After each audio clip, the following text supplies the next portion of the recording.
1 हफ्ता हो गया तुम्हारी शादी को, लेकिन अभी तक ना तुमने हमारी घर की चाय का स्वाद नहीं पकड़ा। आप इसे रहने दीजिए मम्मी जी, मैं आपके लिए दूसरी चाय बना देती हूँ। नहीं नहीं, हमारे यहाँ खाने पीने की चीज फेंकी नहीं जाती।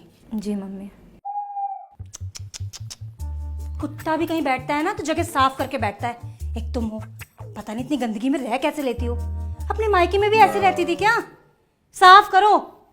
अरे कपड़े नौकरानी से क्यों धुलवा लिए तुमने? देखो सबका रंग फीका पड़ गया है।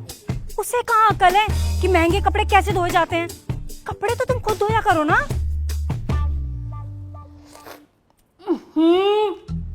नमक का सारा पैकेट उड़ेल दिया क्या? अरे तुम्हारे डैडी जी बीपी के पेशेंट हैं, कुछ तो ध्यान रखा करो ना इन सब चीजों का। बहू, हमारे सब 8 बजे खाना खा लेते हैं और 10 बजे तक सो चुके होते हैं। जल्दी खाना बनाओ। तुम्हारा मायका नहीं है जो 12 बजे तक जगे रहे सब।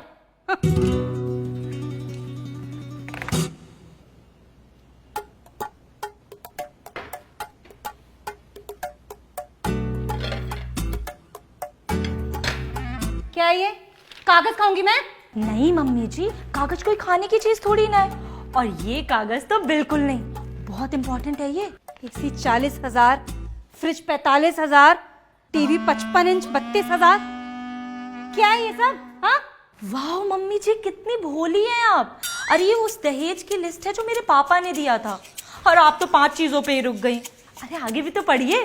Tata Nexon 14 lakh, 2 BHK flat 90 lakh, और वो मार्केट वाली शॉप 10 बाई 30 की। बस बस, पता है क्या क्या दिया तेरे बाप ने? कोई एहसान नहीं किया है मुझ पे।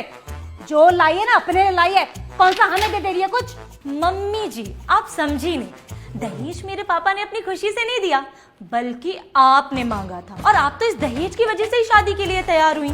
मैं तो फिर भी आपका सम्मान करती रही, आपकी सारी बातें मानती रही, लेकिन आप शायद ये भूल गई कि मैं इस घर की बहू हूं, नौकरानी नहीं। और वो सारा सामान दहेज नहीं बल्कि कीमत है, जिसके बदले में मेरे डैडी ने आपके बेटे को खरीदा है मेरे लिए। हल्के में ले रही है कि तुम्हें? हाँ, किसी के बाप की औकात नहीं है मेरे बेटे को खरीद सके। तेरी हिम्मत कैसी है मुझसे इस तरह की बात करने की? जानती नहीं है बहुत बड़े खानदान से हूं मैं। तू जैसी को सुधारना ना मेरे बाएं हाथ का खेल है। 1 मिनट मम्मी जी, 1 मिनट, मैं पहले अपनी पूरी बात कंप्लीट कर लूं, उसके बाद आप अपना बीपी बढ़ाना। इस लिस्ट के साथ साथ मेरे पापा ने मुझे ये बॉक्स भी दिया था और बोला था कि अगर ये लिस्ट देख करके भी तेरी सास की अकल ठिकाने ना आए तब इसे ओपन करना। तो एक बार देख तो लूं इसमें क्या सरप्राइज है।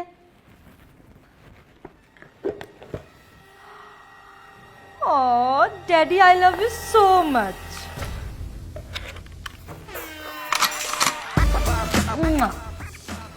मम्मी जी आप कुछ कह रही थी?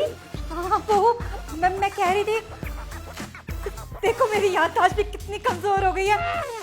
मैंने तुम्हारे डैडी जी को वादा किया था कि उनकी बेटी कोई काम नहीं करेगी घर का, और तुम्हारे लिए मैं पर्सनल मेड भी रखूंगी। अच्छा हुआ बेटा तुमने याद दिला दिया।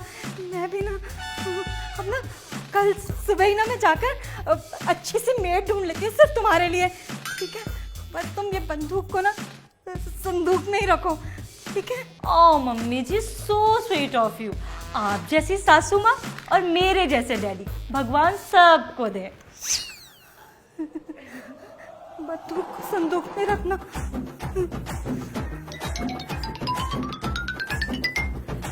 मम्मी जी आपने बताया नहीं खाने में क्या बना दूं? नहीं नहीं बहू, खाना बाहर से मंगाएंगे ना आज।